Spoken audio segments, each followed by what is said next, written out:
Ay, what's up mga guys? Almusal po tayo.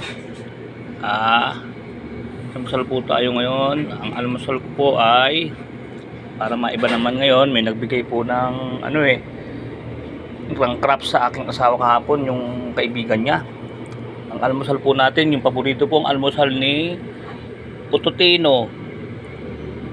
Kamote with coffee. Tatanong nyo guys kung sino si Ututino. Yun ang pinakasikat na actor, komedyante nung time niya. Si Ututino, walang iba kundi si Rene Riquestas, yung nagsabi ng sikat na linya na sa kamote tayo nabubuhay, sa kamote rin tayo mamamatay. Hindi, joke lang po mga guys. Naalala ko yun si Ututino, si Rene Riquestas.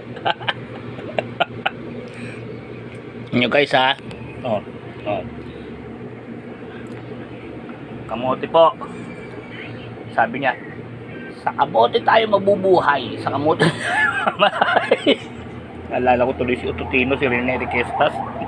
Pero masustansya po ito mga guys, maganda to, may enzyme to na yung pantanggal ng mga gas sa tiyan natin, yung mga hangin na hindi maganda sa tiyan natin, ilalabas natin ng ilalabas. Yun nga yung nagiging pangit man pakinggan po mga guys, yun po yung nagiging utot, ilalabas nyo na ilalabas yun, bad gas po yun kaya maganda kumain po nito ngayon ito muna inalmusal namin, sayang masarap naman ng kamote sa mainit na kape.